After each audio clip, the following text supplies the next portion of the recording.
Right Visakha వాసుల కళ నెరవేర్చానని విశాఖకు రైల్వే జోన్ ఇచ్చానని కొద్దిసేపటి క్రితమే ప్రధాని మోడీ విశాఖ సభలో అన్నారు. టీడీపీ వైఫల్యాలను కప్పిపుచ్చుకోవడానికి కేంద్రంపైన విమర్శలు చేస్తోందని కూడా అన్నారు. ఆంధ్ర ప్రజల అభివృద్ధికి కాకుండా కొందరు వారి పిల్లల అభివృద్ధికి పనిచేస్తున్నారంటూ పరోక్షంగా చంద్రబాబును ఉద్దేశించి వ్యాఖ్యలు చేశారు. రైల్వే జోన్ గురించి ప్రధానంగా ప్రస్తావించారు. రైల్వే జోన్తో అదనంగా ఉద్యోగ అవకాశాలు పెరుగుతాయని కూడా ఆయన చెప్పారు. మరోవైపు కూటమి గురించి మహాకూటమి ఏర్పాటు గురించి కూడా ఆయన వ్యాఖ్యలు చేశారు. దేశవ్యాప్తంగా కూటమి కుటిల నీతి అందరికీ అర్థమైందని అన్నారు. అవినీతి పరులే తనను గద్దె దించాలని పిలుపునిస్తున్నారని కూడా అన్నారు. రైట్, మోడీ చేసినటువంటి వ్యాఖ్యలపైన మనం మాట్లాడదాం. ముందుగా మనం సుందరరామ శర్మ గారితో మాట్లాడదాం. సుందరరామ శర్మ గారు, మోడీ చేసినటువంటి వ్యాఖ్యలపైన ఫస్ట్ మీ రియాక్షన్ ఏంటి? సార్, ప్రధాని వ్యాఖ్యలపైన మీ రియాక్షన్ సార్ మొత్తం మీద నరేంద్ర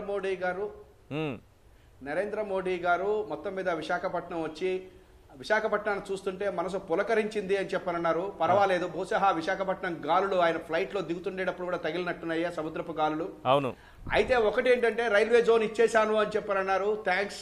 ఎందుకని చెప్పనంటే చాలా లేటుగా చేసిన లేటెస్ట్ గా రావాల్సినటువంటి దానికి కాకపోయినా, ఎందుకనంటే నిజానికి ఆయన లేటెస్ట్ గా చేయాల్సినటువంటిది ఇది లేటుగా చేశాడు. అయినప్పటికీ కూడా మేము భరిస్తున్నాం.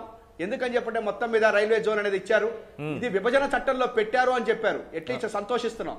ఎందుకంటే జనరల్ గా భారతీయ జనతా పార్టీ వాళ్ళు ముఖ్యంగా ఏమని చెప్తారంటే, నేనే రైల్వే జోన్ ఇచ్చేశాను, నేనే మొట్టమొదటిసారి చేశాను అనకుండా విభజన చట్టంలో పెట్టినటువంటిది చేశాను అన్నారు. ఈ విభజన చట్టంలో పెట్టింది ఆ రోజున మన్మోహన్ సింగ్ గారి ప్రభుత్వం, కాంగ్రెస్ పార్టీ.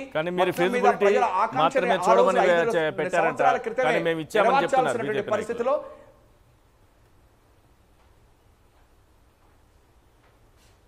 ఇప్పుడు మీరు అన్నట్టుగా ఫీజబిలిటీ ఒక్కటే చూడమని పెట్టాలి అని చెప్పనేటువంటిది ఉంటుంది సార్. ప్రత్యేక ప్యాకేజీ దాంట్లో కూడా ఫీజబిలిటీ అండ్ ఎగ్జామిన్ అని చెప్పననే ఉంటుంది. ఎందుకనంటే ఇది ఒక ప్రభుత్వాలు చేసేటువంటి వాటిల్లో యూజ్ చేసేటువంటి వర్డ్స్. అంతేగాని ఒక పార్లమెంటో ఒక శాసనసభో ఈ యొక్క పని చేసేయి అని చెప్పదు. ఎందుకంటే ఈ దేశ రాజ్యాంగ ప్రకారం దాన్ని చేయాల్సినటువంటి బాధ్యత ఎగ్జిక్యూటివ్కి ఉంటుంది. మేము ఓన్లీ చట్టాలు మాత్రమే చేస్తాము. చట్టాలను ఇంప్లిమెంట్ చేయాల్సినటువంటి బాధ్యత ఎగ్జిక్యూటివ్కి ఉంటుంది. కాబట్టి ఆ రోజున మేము విభజన చట్టంలో 6 నెలల లోపల రైల్వే జోన్ యొక్క ఫీజబిలిటీ చూడమని చెప్పాము. కాకపోతే అట్లీస్ట్ 5 సంవత్సరాలకైనా ఫీజబిలిటీ అనేటువంటిది అర్థమైంది వాళ్ళకి. అర్థమయ్యి వాటికి రైల్వే జోన్ ఇచ్చినందుకు మనం సంతోషించాల్సిందే. తీరం ఉంది అని చెప్పారు.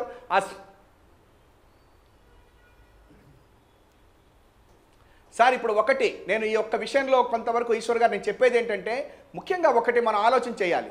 ఒకసారి ప్రభుత్వం విభజన చట్టంలో రైల్వే జోన్ కావాలి అని అడిగింది. రైల్వే జోన్ని ఇవాళ ఈ ప్రభుత్వం ఇచ్చింది. ఇవాళ ఉన్నటువంటి ఏ ప్రాంతీయ పార్టీ అయినా సరే వాళ్ళు ఏమి కావాలనేటువంటిది రాహుల్ గాంధీకి చెప్పండి. రేపు ప్రభుత్వంలోకి వచ్చిన తర్వాతన రైల్వే జోన్ ఎక్కడుండాలి, రైల్వే డివిజన్ వాల్తేరులో ఎట్లా పెట్టాలి, ఆర్ఆర్బి ఎట్లా తీసుకురావాలి, అవన్నీ రాహుల్ గాంధీ ప్రధానమంత్రి అయిన తర్వాత చేస్తాం. ముందర విభజన చట్టంలో పెట్టింది మేమే. ఇవాళ రోజున మీరు ఇప్పుడు వాల్తేరు డివిజన్ మళ్ళీ ఒకటి చేయబోతున్నారా? ఉన్నమాట వాస్తవం. జాగ్రత్తగా మీరు క్లియర్ గా చెప్పాలి. వాల్తేరు డివిజన్ ఒకటిగా చేసి వాల్తేరు డివిజన్ ఉన్నది ఉన్నట్లుగా విశాఖ కొత్త రైల్వే జోన్ ఏర్పడుతుందా? వాల్తేరు డివిజన్ అనేది కిల్ అయిపోయింది, రాయగఢ్ లో కలిసిపోయింది.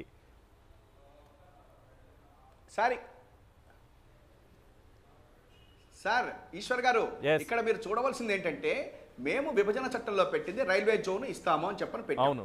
రైల్వే జోన్ ఇవ్వటం అనేటువంటిది ఇవాళ వీళ్ళు చేశారు. అయితే దీంట్లో కొన్ని ప్రాంతీయ పార్టీలకు కానీ, కొంతమంది యాక్టివిస్టులు కానీ, కొంతమంది ప్రజలకు కానీ కొన్ని కోరికలు ఉన్నాయి.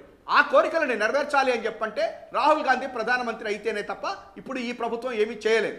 మీరు అడుగుతున్నట్టుగా వాల్తేరు డివిజన్ ఒక జోన్ కింద చేయాలా, లేకపోతే రైల్వే డివిజన్ ఏదైతే ఉందో అది విశాఖపట్నంలోనే పెట్టాలా, ఆర్ఆర్బి రైల్వే రిక్రూట్మెంట్ బోర్డు విశాఖలో పెట్టాలా, ఇట్లాంటివన్నీ కూడా మా ప్రభుత్వం వచ్చిన తర్వాత డెఫినెట్ గా ప్రజల ఆకాంక్షలను నెరవేరుస్తుందని మాత్రమే నేను చెప్పగలను. అవకాశం మీకు ఇవ్వనని బీజేపీ అంటుంది. మీరు ఒకసారి విజయబాబు గారు మాట్లాడతారు. మనకు సముద్ర తీరం ఉంది అని చెప్పారే తప్ప. విజయబాబు గారు మాట్లాడతారు మీతో. సార్ తర్వాత నేను ఒక్కసారి మాట్లాడేసిన తర్వాత ఒక్క నిమిషం నేను మాట్లాడిన తర్వాత 1 మినిట్ సార్. సార్ ఒక్క నిమిషం చెప్పండి నాకు సార్ ఇంకొకటి కూడా ఏంటంటే సముద్ర తీరం ఉంది అని చెప్పారు. కానీ ఈ రోజు కూడా భారతదేశంలో ఎక్స్పోర్ట్స్ కానీ ఇంపోర్ట్స్ మీరు చూసినట్లయితే ఇవాళ ఎక్స్పోర్ట్స్ చాలా వరకు తగ్గిపోయినటువంటిది మనకు తెలుస్తుంది. ఈ సాగర తీరాన్ని బ్రహ్మాండంగా ఉపయోగించినటువంటి ప్రభుత్వం మన్మోహన్ సింగ్ గారి ప్రభుత్వం. 2011లో వల్లారపాడం పోర్ట్ ట్రాన్స్షిప్మెంట్ హబ్ కింద మొట్టమొదటిసారిగా ఈ దేశంలో తీసుకొచ్చినటువంటి ఘనత కూడా ఈ యొక్క కాంగ్రెస్ పార్టీ మన్మోహన్ సింగ్ గారి ప్రభుత్వానికి చెల్లుతుంది. ఇంకొక చివరి పాయింట్ చెప్పాలి సార్, ఈశ్వర్ గారు జిఎస్టీ గురించి మాట్లాడారు. మేము మొట్టమొదటి రోజు నుంచే చెప్పాం, జిఎస్టీని ఒక ఎన్నికల తంతుగా చేసుకుంటుంది భారతీయ జనతా పార్టీ అని చెప్పని ఆ రోజునే రాహుల్ గాంధీ చెప్పడం జరిగింది. మేము ఆ రోజునే చెప్పాం, ఎందుకయ్యా ఇన్ని స్లాబులు, ఎందుకు ఇన్ని తారీఫ్లు, 0, 5, 12, 18, 28 ఎందుకు అని చెప్పని అడిగితే లేదు లేదు లేదు అని చెప్పారు. ఇవాళ రోజున ఏం జరిగింది సార్, ఎలక్షన్స్ ముందున 12% నుంచి 5%కి మేము మార్చాము అంటున్నారు. ఎట్లా మార్చారు మీరు? ఇవాళ ఎట్లా మార్చారు? ఇప్పుడు ఎన్నికలు వస్తున్నాయి కాబట్టి మార్చారు, ప్రజలకి ఓట్ల కోసం మార్చారు తప్ప ఈ 5%ని మీరు ఇన్ని రోజుల పాటు ఎందుకు కూరుకున్నారు? మీకు తెలియదా మధ్యతరగతి ప్రజలు ఫ్లాట్ కొనుక్కోవడానికి 12% జిఎస్టీ కట్టాల్సి వస్తుంది అనేటువంటి బాధ 4 సంవత్సరాల నుంచి, అంటే అట్లీస్ట్ జిఎస్టీ వచ్చిన తర్వాత 2017 నుంచి ఈ ప్రభుత్వానికి తెలియదా అని చెప్పని అడుగుతున్నారు. ఇవన్నీ కూడా ఎన్నికల గిమిక్లే. అయినా సరే సార్ ఈశ్వర్ గారు, ఎన్నికల గిమిక్లు అయినప్పటికీ కూడా ఇవాళ రోజున చివరికి వెళ్ళిపోయేటప్పుడు కొన్ని పనులు చేస్తారు. ఇవాళ 12 నుంచి 5% ఇది అసలు ఈ యొక్క కొనుక్కునేటువంటి మధ్యతరగతి ప్రజలకి వెళ్ళిపోవడం ఖాయం. వినండి సార్, ఎందుకంటే ఇప్పుడు చేస్తున్నారు, ఇవన్నీ ఎప్పుడో చేయొచ్చు. కాదు వెళ్ళిపోవడం ఖాయం. 100% Rahul Gandhi is going to be the prime minister of this country. ఎన్నికలను ఉద్దేశించి మరి చేస్తుంటే అది ఫలించినట్టే కదా. To become the ఎన్నికలను ఉద్దేశించే చేస్తే ఎన్నికల్లో లబ్ధి చేకూరుతుందని కదా. ఎన్నికల గురించి చేస్తున్నారు కాబట్టి ప్రజలకు అర్థమైంది. ఓకే, రివర్స్ లో ప్రజలు ఇలా అర్థం చేసుకుంటారు. ఓకే, ఇది ఎన్నికల కోసం అది జరగదు. ఎందుకంటే ప్రజలకు అర్థమైపోయింది. ఒక్క నిమిషం, ఏమని అర్థం చేసుకుని ఒక్క నిమిషం సార్, ఎన్నికలు వస్తున్నాయి కాబట్టి 5% చేశాడు, రేపు పొద్దున ఎన్నికలు అయిపోయిన తర్వాత నేను గెలిస్తే మళ్ళీ 12% చేస్తాడు అని తెలుసు వాళ్ళకి. ఇప్పుడు ఎన్నికలు అయిపోయాక 12% చేస్తాడని తెలుసు. అదే రాహుల్ గాంధీ ప్రధాని అయితే 5% తీసేసి పేదవాళ్ళకి, మధ్యతరగతి కుటుంబీలకి, ఫ్లాట్లు కొనుక్కునేటువంటి వాళ్ళకి అసలు జిఎస్టీనే తీసేస్తాడని కూడా నేను మీకు ఇప్పుడే చెప్తున్నాను. మేనిఫెస్టోలో రేపు వస్తుంది కూడా, మాది చూసుకోండి మీరు. రాహుల్ గాంధీ రోజున భారతీయ జనతా పార్టీ తరఫున ప్రధానమంత్రి గారు వచ్చారు. రాహుల్ గాంధీ గారు ఆల్రెడీ ఇచ్చారు మేనిఫెస్టోలో ఏమొస్తుంది బయటకు వచ్చేస్తుంది. ఎందుకంటే ఒకేసారి మాట్లాడతానంటున్నారు, అందుకే నేను సార్ ఇంకొకటి చెప్పండి సార్. సార్ ఇంకొకటి సార్ ఇంకొక విషయం కూడా నేను చెప్తున్నాను సార్. ఇవాళ నరేంద్ర మోడీ గారు ప్రధానమంత్రి గారు చాలా బాగా మాట్లాడారు చంద్రబాబు నాయుడు గారి గురించి. పిల్లల సంక్షేమం గురించి ఆయన పట్టించుకుంటున్నాడు తప్ప ప్రజల గురించి లేదు అని చెప్పన్నారు. అది వాళ్ళిద్దరి యొక్క వ్యవహారం. ఎందుకంటే కలిసి ఉన్నారు, ఒక ఇంట్లో ఉన్నారు, బయటికి ఒకళ్ళు చూస్తా ఉంటారు రోడ్డు మీద. జాతీయ స్థాయిలో మీరు కలుస్తున్నారు కదా సార్, వీళ్ళిద్దరితోటి మాకు సంబంధం లేదు. జాతీయ స్థాయిలో మీరు కలుస్తున్నారు కదా సార్. ఈశ్వర్ గారు నేను అదే చెప్తున్నాను. జాతీయ స్థాయిలో భారతీయ జనతా పార్టీ ప్రభుత్వాన్ని దింపడం కోసం రేపు పొద్దున్న ఈ రాష్ట్రంలో ఉన్న ఏ ప్రాంతీయ పార్టీ మాతోటికి వచ్చి కలిసినా అభినందిస్తాము. ఈ రాష్ట్ర ప్రయోజనాల కోసం ప్రత్యేక తరగతి హోదా తీసుకురావటం కోసం, రాహుల్ గాంధీ ప్రధాని కావడం కోసం ఎవరు మాతో కలిసి వచ్చినా వాళ్ళందరి యొక్క సహకారం తీసుకుంటాము అని చెప్తున్నాను. థ్యాంక్స్ ఈశ్వర్ గారు. రైట్ అండి, చెప్పండి. ఇందాక ప్రధాని నరేంద్ర మోడీ గారి ప్రసంగాన్ని ఒక నక్షల్లో మీరు చాలా ప్రొఫెషనల్ గా చెప్పారు. అయితే ఇప్పుడు కొన్ని ఛానల్స్ లో చూసినట్టయితే వ్యంగ్యాస్త్రాలు జోడించి వాళ్ళ భావజాలాన్ని చొప్పించి వేరే దీంట్లో బహుశా ఇప్పుడు జరుగుతూ ఉండుంటది. ఎందుకంటే ఇవాళ ఆంధ్రప్రదేశ్లో కొంత మీడియాలో జరుగుతున్న తంతు అనమాట అది. తర్వాత ఇక ఆ విషయానికి వచ్చినట్టయితే పాపం ఇందాక శర్మ గారు అప్రిషియేట్ హిస్ డాలర్ డ్రీమ్స్ ఏంటంటే రాహుల్ గాంధీ గారు ప్రధాని అవుతారంట, ప్రధాని అయిన తర్వాత వారు ఇక్కడ ఇవన్నీ చేస్తారని చెప్పని. ఎలా చేస్తారంటే వినండి, అదిగోండి it is very bad tendency. ఇంతసేపు మాట్లాడితే ఆయన I kept quiet, why he's interrupting, this is very bad practice అండి, this is very bad practice Sharma గారు. I kept quiet a lot of time. Okay, ఇది ఒక పెద్ద ట్రెండ్ మొదలైందండి ఈ మధ్య. ఏంటంటే బీజేపీ వాళ్ళు మాట్లాడితేనేమో అంటే ఇదంతా ఒక కుట్ర జరుగుతూ ఉంది. ఇంటరప్ట్ చేయటం, వాళ్ళు మాట్లాడుతున్నప్పుడు మాత్రం ఎన్ని తిడుతున్నా కూడా మేము మూసుకొని కూర్చోవాలి. అసలు ఎంత అనెథికల్, అన్ప్రొఫెషనల్ అయిపోయిందంటే డిబేట్గా కాకుండా ఆర్గ్యుమెంట్స్, ప్రిజుడీసు, ఈ రకరకాల చెత్త అంతా చూపిస్తుంటే అసలు వెళ్ళాలా వద్దనేది కూడా మేము ఆలోచిస్తాం. అంటే మీలాంటి ఛానల్స్ కాకుండా అది కూడా ఇప్పుడు అంత దిగజారిపోయింది. ఒక మీడియాలు ఇన్ని సంవత్సరాలు పనిచేసే కానీ నేను ఇలాంటి పరిస్థితి చూడాల. సరే, అది వదిలేసినట్టయితే ఆయన డాలర్ డ్రీమ్స్ ఇప్పుడు చెప్పింది పాపం అంట రాహుల్ గాంధీ గారంట ఆంధ్రప్రదేశ్ ప్రజల యొక్క మనోభావాలను గుర్తించి ఆయన రేపు ప్రధాని అయిన తర్వాత ఇదే చేయబోతారంట. యావత్ ఆంధ్రప్రదేశ్ ప్రజలు పిల్ల జల్ల ముసలి మొత్తగా అందరూ రోడ్డు మీదకి వచ్చి మహాప్రభు ఇది అశాస్త్రీయంగా విడగొట్టద్దు అని ముక్త కంఠంతో నినదిస్తే, వాళ్ళ యొక్క గర్జనలు ఢిల్లీ దాకా ప్రతిబింబిస్తే మీ నినాదాలు, మీ విధానాలు, మీ మనోభావాలు మాకు అనవసరం, చీల్చేదే, కూల్చేదే అని చెప్పి ఒక దారుణంగా ప్రవర్తించినటువంటి వారు ఇవాళ అంట ఆంధ్రప్రదేశ్ ప్రజల మనోభావాలు విని పాపం చేస్తారంట. తర్వాత ఇవన్నీ ఎప్పుడు చేస్తారంట? ఆయన అంటే 40 సంవత్సరాల పాటు చేయలేదు.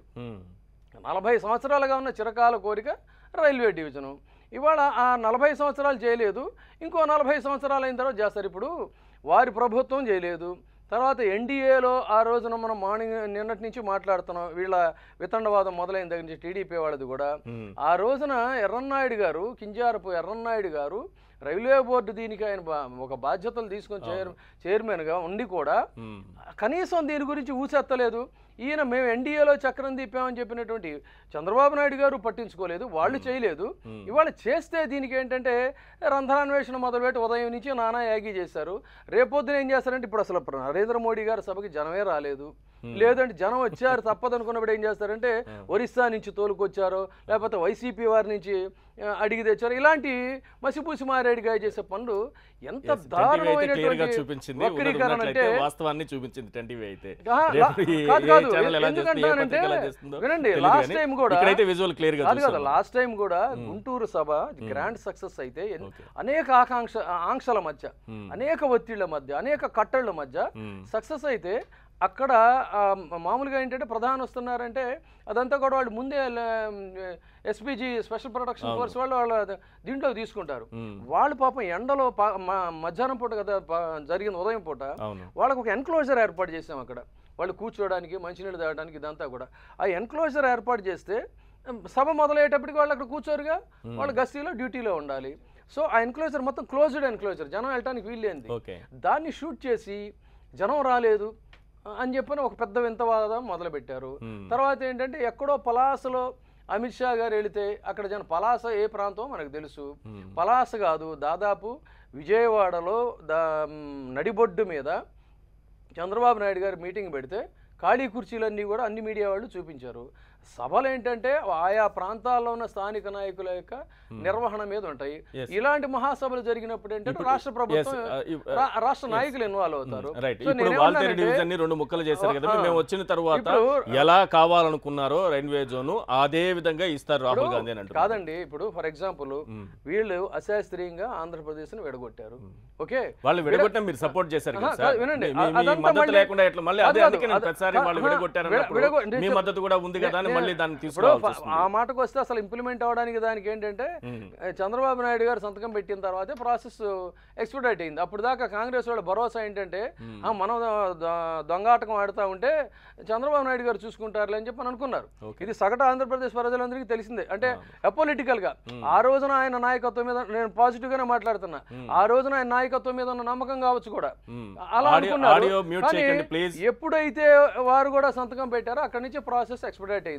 ఇక బీజేపీకి ఏంటంటే కాకినాడ తీర్మానంలో చిన్న రాష్ట్రాలు అనేటువంటిది ఆ పార్టీ తీసుకున్నటువంటి విధానం కాబట్టి వారు ఆటోమేటిక్గా మద్దతు చేస్తారు. కానీ అశాస్త్రీయంగా విడగొట్టమల్లా తర్వాత ఏమైంది, అశాస్త్రీయంగా విడగొట్టిన తర్వాత కూడా పోలవరం ప్రాజెక్టు నిర్మాణం కోసం అని చెప్పని ముంపు మండలాన్ని డెఫినెట్గా 7 మండలాన్ని తీసుకొచ్చి కలపాలనేది తర్వాత కదా జరిగిన ప్రాసెస్. అదే రకంగా ఇవాళ కూడా ఈ విశాఖ రైల్వే జోన్కి సంబంధించినటువంటి దీంట్లో ఏవైనా డిస్పారిటీస్ ఉంటే, ఏవైనా అబ్జెక్షన్స్ ఉంటే ఖచ్చితంగా వాటిని రాబోయేటువంటి కాలంలో బీజేపీ ప్రభుత్వం దాన్ని పరిశీలిస్తుంది, రెక్టిఫై చేసుకోవడానికి ఎప్పుడు కూడా పాసిబిలిటీ ఉంటుంది. There is always every possibility to correct the things. అంతేగాని జరిగిన వెంటనే సాయంత్రానికి చేసి అది చేసేసారు, తలకాయ తీసేశారు, మెడకాయ తీసేశారని అసలు మీ దాని మీద ఇస్తారేమో అనుకున్నారు. అవన్నీ కూడా సంకుచితమైనటువంటి విమర్శలు. వాటికి సంబంధించి ఏదైనా ఉంటే డెఫినెట్ గా దాన్ని రివ్యూ చేసుకునే అవకాశం ఉంటుంది. అంతేగాని అసలు ఇవ్వటమే తప్పు, ఇవ్వటమే నేరం, 40 ఏళ్ళు అసలు అలాగే ఉండిపోతే బాగుంటుంది అన్నట్టు మాట్లాడేటువంటి ధోరణి ఏంటంటే ఏది చేసినా దానికి రంధ్రాన్వేషణ, ఏది చేసినా కూడా ఎత్తి చూపడం అనేటువంటిది ఒక దౌర్భాగ్యమైనటువంటి పరిస్థితి అయిపోయింది. ఇది చాలా దురదృష్టకరమైనటువంటి పరిణామంగా చూడాలి. ప్రధానంగా రైల్వే జోన్ యొక్క చరిత్ర ఒక్కసారి మనం గమనించుకున్నట్టయితే 1996లో ఈ ఈస్ట్ కోస్ట్ ఏర్పడేటప్పుడు ఈ వాల్తేరు డివిజన్ తీసుకెళ్లి మన ఒరిస్సాలో కలిపారు. అప్పుడు ముఖ్యమంత్రిగా చంద్రబాబు నాయుడు గారు ఉన్నారు, అలాగే దేవగౌడ గారు ప్రధానమంత్రిగా ఉన్నారు. అప్పుడు ఈ చక్రాలు టైర్లు తిప్పే పెద్ద మనిషి అయినటువంటి చంద్రబాబు గారు ఆ రోజే పట్టుబట్టి ఉంటే ఈ డివిజన్ ఏర్పడేటప్పుడే ఈ చిరకాల వాంఛ అయినట్టు విశాఖ వాసుల చిరకాల వాంఛ ఈ డివిజన్ మాలో ఉంచండి, ఈ డివిజన్ ఇప్పుడు ఏర్పాటు చేయండి అని ఆ రోజు నిమ్మకు నీరెత్తున్నట్టు ఉండి కనీసం ఒక లేఖ కూడా రాయని దౌర్భాగ్య పరిస్థితిలో ఉన్నాం. కాబట్టి ఆ రోజు మొట్టమొదటి దెబ్బ పడింది ఆ రోజునే.